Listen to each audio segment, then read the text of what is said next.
Okay, it's Miss Hilary here, and today we are going to do some cooking. So, who remembers what our letter of the week is? Shout it out if you remember. Y. That's right. And what sound does Y make? Yeah, yeah. Very good, pre-K. So, today I thought we'd cook something that starts with our letter of the week.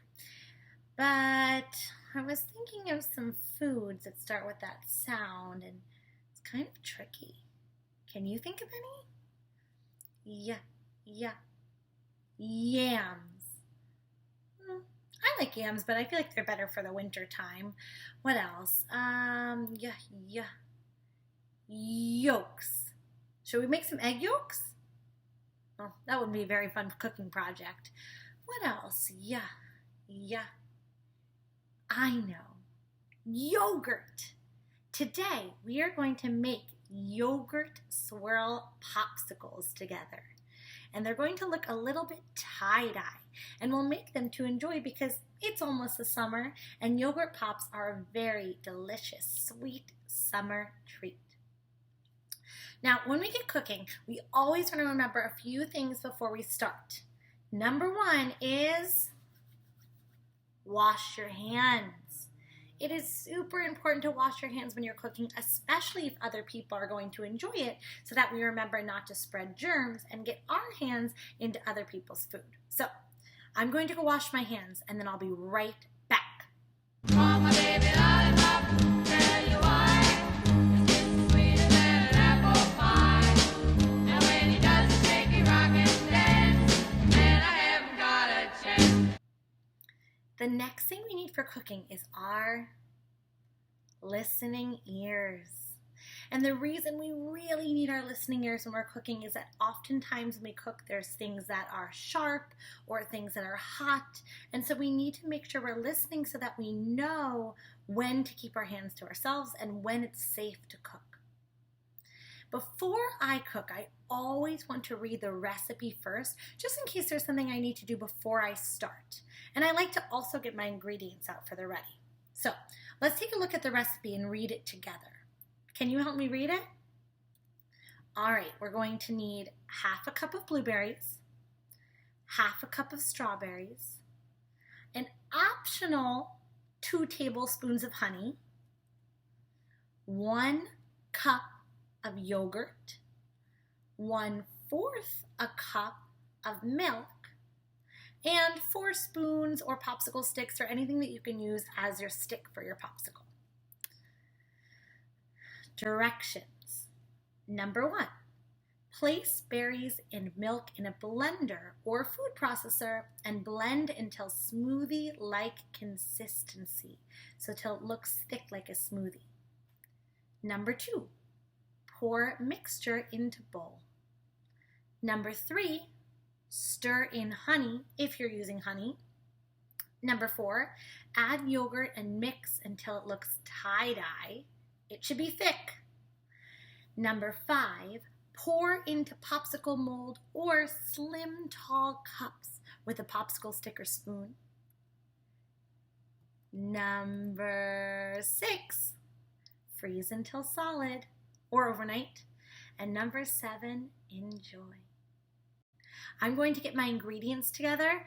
I like to have them all out ready to go, and then I'll meet you back here and we'll start cooking. If you're going to get cooking along with me, go ahead and get your ingredients. And if you're just going to watch, that's okay. Watch and you can always make it again later. I call him lollipop, lollipop, oh, lolly, lolly, lolly, lollipop, lollipop, oh, lolly, lolly, lolly, lollipop, lollipop, oh, lolly, lolly, lollipop. Sweeter than candy on a stick. Okay, so I set out all the ingredients in front of me so that I'm ready to go. The only thing I didn't get out is my kitchen appliance, and what I need for this cooking experiment is a blender or a food processor, and mine's plugged in over there. So I'll take you over there when it's time. Everything else I have is right in front of me so that I'm ready to start. I have my berries, I have my yogurt, I have my honey, I have a bowl and a mixing spoon, and I have my measuring cups. I need different measuring cups for this recipe because if we look at the recipe again, the first thing we need is 1/2 cup of blueberries. Now, what does that mean, 1/2 cup? Well, if I take this knife here and I cut this lemon down the middle, straight down the middle, what do I have here? 1/2 of a lemon. What do I have here? 1/2 of a lemon. What do I have if I put the 2 halves together? 1 whole. And so 1/2 cup is just that. It's as if you took a measuring cup and you split it down the middle. But instead of making it that funny shape, they make their very own 1/2 cup. The first thing I need is 1/2 cup of blueberries. Let me get my blueberries scooped in. I might have to use my hands a little. Good thing I washed them. Whoops. Make sure they're all the way there to the top. And put them in my bowl. Put the bowl here so you can see it a little more easily. There we go. The next thing I need is 1/2 cup of strawberries. And my strawberries are frozen. It's a little tricky to do, but I'm going to try my best. And I want you to notice that I'm being really precise about it going right to the top. Sometimes you can take your finger or a knife and just go like this across the top and make sure nothing falls out. And that's called leveling. And the reason we level is that when we're cooking, especially if it's something we're baking, we want to be really precise with our measurements. We want to make sure they're exactly right so that our mixture doesn't end up too wet or too dry or too sticky. It needs to be just right. So I level it. And you never want to level it over the bowl you're doing it in, because if I had all these berries and I level it here, all those berries are going into my bowl. I don't want them. That's not right. So I want to level it over another bowl and then put just my 1/2 cup in there. And if you don't have blueberries or you don't have strawberries at home, you could use a different fruit. I was feeling the red, white, and blue because it was just Memorial Day. I have my red, white, and blue outfit on too. So that's why I decided to use strawberries and blueberries. Okay, the next thing we need is milk, and I'm just realizing I forgot my milk. Oh my goodness, even grown-ups make mistakes, right? So I'm going to go to my refrigerator and grab it. And I'm going to use almond milk because I like the taste of almond milk, but maybe you are allergic to almonds, so you won't use that, or maybe you are allergic to dairy or you don't like the taste, so maybe you'll use a different kind of milk and a different kind of yogurt. It doesn't have to be the same kind that I'm using. And I'm looking at my recipe, and my recipe says that I need, oh, let's peek back at it, 1/4 cup of milk, and 1/4 cup is 1/2 of a half.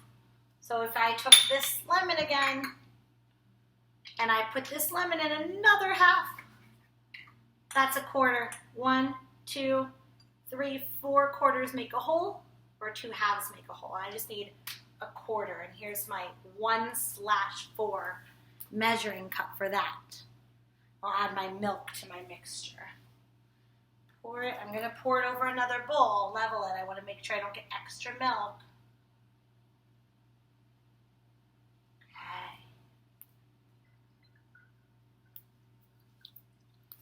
Okay, pour that milk in the bowl. And now we need to blend it. So we're going to take a field trip over to my blender. You might want to cover your ears. It gets a little loud. Let's bring it over. Okay, let's pour everything from the bowl into the blender.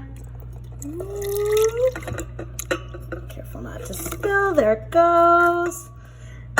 And remember, the recipe said don't blend it so much that it's liquid. You want it to be a smoothie-like consistency. You gotta make the cap really, really tight on there. And okay, let's see what's gonna happen. Here we go. Cover your ears if you want.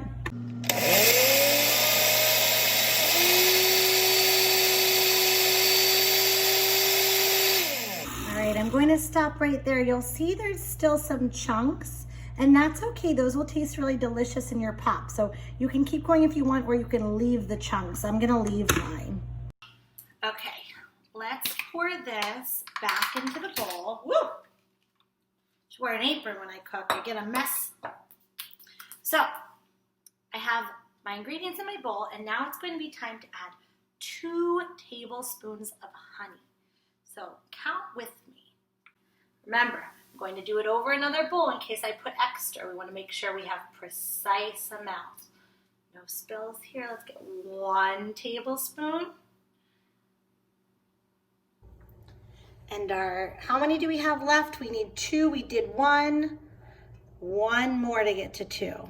Squeezed in there. And pour it all in. Excellent. Make sure it gets all out. And that will just add a little bit of sweetness to your yogurt pops. Now it's time to add my yogurt, and I need 1 cup. Now remember, before we learned that 2 of these half cups makes 1 cup.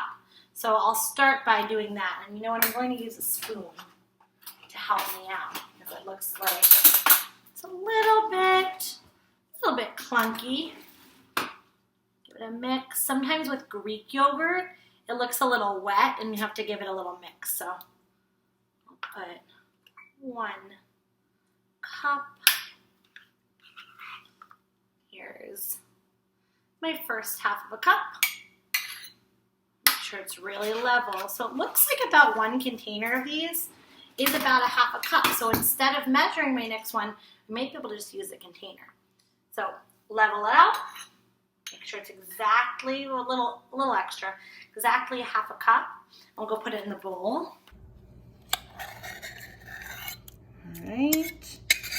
And we have 1/2. Now we need the other half to make a whole. And remember, if you don't eat dairy, I know a lot of our friends don't, that's okay.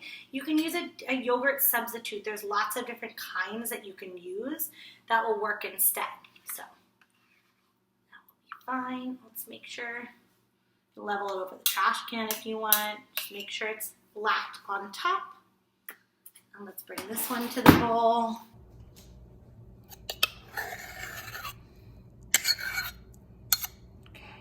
Excellent. All right. Now, here comes the fun part. I said they were going to be swirl yogurt popsicles. So we are going to make it tie-dye. So we'll mix it, but you don't want to mix it too much, because if you do, what will happen to the colors? If you have purple and red and you mix, or blue and red, and you mix them with white, what does white yogurt do to a color? What does white do to colors? Makes them lighter, right? So if you mix it too much, it's just going to be a lighter shade, and we want a tie-dye effect. So we're just going to mix just a little bit. And I sing this song when I mix. Mix it with Hilary. Mix it all around. Mix it, Miss Hilary. And it still looks pretty wet, so mix it, Miss Hilary. Mix it all around. Mix it, Miss Hilary. And then we're ready for the next step. Do we see how there's kind of swirls of purple and there's swirls of white? So it's a little bit tie-dye. And so that when we make it, we'll see these chunks of red and chunks of blue and a little bit of white also.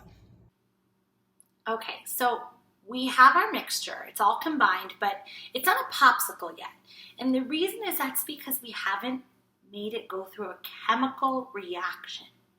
So a lot of times when you cook, we create a chemical reaction. So what is that? Well, it means when you put things together and they change into something else. So we started with yogurt and berries and honey, and at the end it's going to be a popsicle. It's going to change into something else. How do we know that a chemical reaction happened? Well, that's a little trickier, but the way you know is that when it's done, if a chemical reaction has happened, you won't be able to take apart the original parts. So Once I have a popsicle, I can't take the yogurt out. I can't be like, okay, now I want some yogurt. Here's yogurt out of my pop. I want one blueberry out of my popsicle. I want one piece of honey. It's all combined into a new thing. I cannot separate it. And that means a chemical reaction has occurred. How do we think that we will make these go through a chemical reaction? I'll give you a hint. Right now, our mixture is a liquid, and we need to change it to a solid. How do we do that? By freezing it. And we want to freeze it at 32 degrees or lower to make sure that that chemical reaction happens and it goes from a liquid to a solid, and then we have pops. So let's get to pouring our mixture into our popsicles. I don't have popsicle sticks at home. I'm just going to use a spoon, and hopefully it works out. We have to experiment sometimes when we're cooking. Okay, pre-K, I had to get a little creative here because in my grown-up's house, I don't have a popsicle mold, and I don't really have a long cylinder glass. So I'm going to get creative, and I'm going to use this cupcake tin to make my pops. I'll put a little bit in each one, and I'll put a spoon in. The spoon will act as my popsicle stick. And maybe it will work, and maybe it will look really silly but taste good. And that's sort of part of cooking. You have to experiment a little. So let's get to pouring these in because I am ready to eat some yogurt pops. All right, let's see if we can get my mixture into these cupcake tins. Pour, ooh, it's drippy. Oh my goodness, I'm making a big mess while I cook. I don't know about you at home, but this is going to be a big cleanup afterwards. Maybe my grown-ups will help me, but we'll have to see. All this mixture in. Chunks of blueberries and chunks of strawberries till it's all full. We need a little more, and maybe we can get one more over here. Yeah, there we go. And then I'll take some small spoons, place it in there, place another one in here, and I'll let them freeze just like that. So when they're ready, I can take them out, and this will be my spoon. Now's the hard part of cooking, which is the waiting. These popsicles haven't had their chemical reaction yet. They are not frozen. And so we need to put them in a freezer so they can turn from a liquid to a solid for at least a few hours and maybe even overnight. This might be a tomorrow treat. It takes a little patience, but I promise once they're done, it's worth it. So while you wait, I have an activity for you.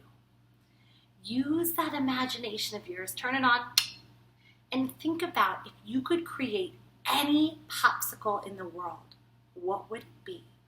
Would it be a rainbow unicorn popsicle or an outer space with sparkly stars popsicle? Using a piece of paper or the template that I sent to you, design your very own imaginary popsicle. And when you're done, you can send it to us if you'd like. Happy creating and happy eating. Bye, Pre-K. Huckleberry cherry, if you had a choice, you'd be your pick, but the lollipop is mine. Lollipop, lollipop, oh lolly, lolly, lolly, lollipop, lollipop, oh lolly, lolly, lolly, lollipop, lollipop, oh lolly, lolly, lolly, lollipop.